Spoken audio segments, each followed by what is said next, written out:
Eh, kalian ngikutin kasus yang viral belakangan ini nggak sih? Yang bikin merinding banget itu. Kasus apa? Wah, masa kamu nggak tahu, Nay? Itu kasus yang benar-benar viral beberapa tahun yang lalu. Cuma sekarang lagi heboh banget di Inggris. Kalau nggak salah, namanya itu Reinhard Sinaga. Oh, aku tahu. Itu yang kasus pemerkosaan berantai di Inggris kan? Nah, iya. Yang korbannya itu sampai puluhan laki-laki, bahkan dia divonis seumur hidup. Nah, betul itu kayaknya kasusnya. Oh iya aku tahu kasus itu. Benar deh. Kalau nggak salah aku pernah dengar namanya, tapi di tahun 2017. Yang itu nggak sih dia? Iya benar banget. Dia itu udah ditahan dari tahun 2017. Sekarang dia booming lagi karena orang tua dia itu minta agar dia itu pelakunya itu dikembalikan ke Indonesia. Wah, ke Indonesia. Padahal dia itu bisa divonis dengan minimal 30 tahun di Inggris. Minimal 30 tahun. Iya. Beneran? Iya benar. Ih, serem banget. Ih, kok minimal 30 tahun berarti udah berat banget dong. Berarti kalau gitu gimana ya kondisi si korban, sama kalau gitu dia udah di Indonesia atau gimana? Kalau kondisi korban kayaknya pastinya trauma sih ya. Nah kalau untuk kondisi pelaku mengenai pemindahannya itu masih menjadi pertimbangan pengadilan di sana. Gitu. Iya masih menjadi pertimbangan, makanya sekarang booming banget. Oh, itu kan kasus dia karena kejahatan yang dilakukan di luar negeri di Inggris. Kalau misalnya dia ngelakuin itu di Indonesia, kira-kira proses hukumnya bakalan kayak gimana ya? Iya ya, gimana ya? Tahu deh. Kalau misalnya kasus ini terjadi di Indonesia sih kemungkinan pelaku akan didakwa menggunakan dua pasal ya. Pasal yang pertama itu pasal 286 KUHP, Jo pasal 46 tentang perbuatan berlanjut. Nah, pasal ini tuh digunakan untuk menjerat tindakan pemerkosaan terhadap puluhan korban yang tidak berdaya. Nah, pasal yang kedua yaitu pasal 15 pasal 15 UU TPKS. Nah, pasal ini tuh digunakan untuk menjerat pelaku jika terbukti merekam korban-korban tersebut untuk eksploitasi seksual pribadi. Ampun. Nah, tuntutan jaksa ini juga mengarah pada pidana penjara seumur hidup atau minimal 20 tahun penjara dari yang sebelumnya 15 tahun penjara. Tambah 5 ya? Oh gitu. Nah, karena sifat kejahatannya itu masif, terus juga berencana dan dilakukan kepada orang-orang yang tidak berdaya.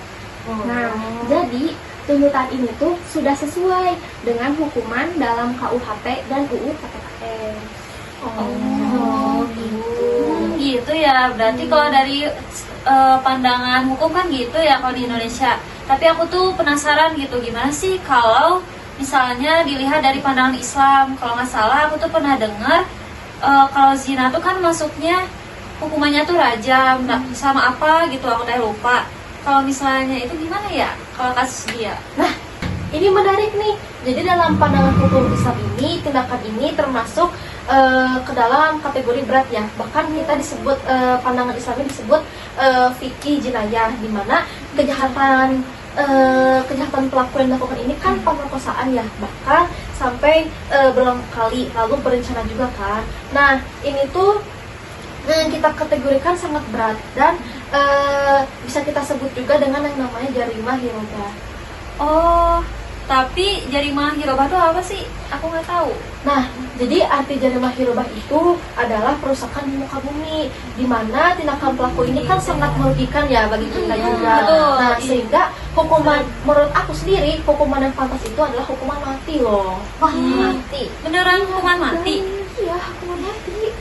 Wah, berarti beneran serius. Ya karena kejahatannya bisa kita kategorikan dengan hirobah ya. Walaupun secara sederhana kita bisa disebutnya itu zina secara paksa atau zina al-jabri, yaitu menurut ulama kontemporer ya, itu tuh bisa melihat pemerkosaan secara masif, seperti disertai tipu daya, membius korbannya, bahkan kekerasan sebagai merusak keamanan publik gitu. Lalu lalu tindakan ini tuh bisa mengancam, bahkan mirip-mirip kayak pemberontakan juga teror. Wah, ya berarti ya.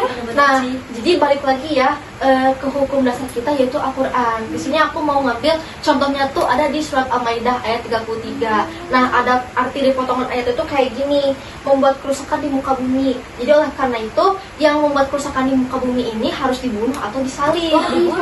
Iya, harus disalib. Iya. Jadi tindakan pelaku ini kan dianggap mengambil dua kerugian, yaitu merusak kehormatan dan juga menciptakan kerusakan secara sistematis gitu ya. Nah, kan tadi tuh harusnya dihukum mati ya tindakan ini. Jadi tindakan hukuman mati ini kan memberikan efek jera. Nah, efek jera ini tuh harusnya setimpal ya dengan tindakan yang tidak berperi kemanusiaan itu harusnya. Iya. Tapi ada nih yang bikin aku bingung gitu. Kan dia tuh keluar buat belajar ya, buat sekolah, tapi kenapa dia bisa ngelakuin pelecehan padahal dia tuh belajar gitu. Nah ini nih kunci pentingnya nih, poin pentingnya. Jadi dalam pandangan Islam itu ya, kasus si pelaku ini itu tuh contoh nyata bagaimana ilmu tanpa adab dan fatwa yang berujung pada kerusakan gitu. Nah, pelaku ini kan melakukan pendidikan ya, melanjutkan pendidikannya dari S2 hingga S3. Tapi itu hanya sebatas ilmu aja, tanpa dilandasi takwa dan juga rasa takut kepada Allah gitu. Jadi ada ilmu itu gagal berfungsi sebagai pengontrol dirinya. Iya. Berarti dia tuh akal cerdasnya malah digunakan untuk kejahatan. Nah, benar banget. Jadi tindakannya itu menunjukkan kegagalan total ya dalam mengolah hawa nafsu dia sendiri. Nah, hawa nafsu dia itu termasuk ke dalam amarah bisu, di mana itu tingkatan hawa nafsu terendah dalam diri manusia yang tanpa memikirkan moral atau juga agamanya gitu. Jadi sebenarnya akalnya yang cerdas itu, walaupun aku akui dia tuh pintar ya, bisa melanjutkan S2 sampai S3, tapi itu tuh hanya kecerdasannya itu hanya untuk merancang strategi kejahatannya. Kayak tadi kan contohnya tuh kayak merencanakan pembiusan, tapi bukan sebagai pengendali moral. Jadi ilmu yang dia punya itu tidak mendekatkan dia pada Tuhannya, tapi untuk alat perusak gitu. Berarti kecerdasan tanpa dilandasi dengan keimanan itu merupakan malapetaka ya. Nah, harusnya tuh kan pendidikan tinggi tuh bikin orang-orang makin bijak ya. Tapi ini malah bikin berbuat kerusakan gitu.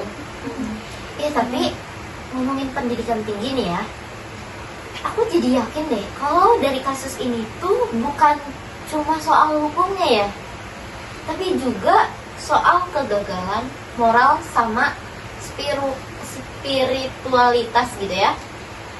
Nah, dimana kayak masih banyak disalahgunakan gitu loh. Iya sih, benar-benar sama. Pasti dia tuh kan punya korban ya, jadi si korbannya juga yang malah merugi karena dampak dari si kegagalan moral si pelakunya ya. Iya sih ya.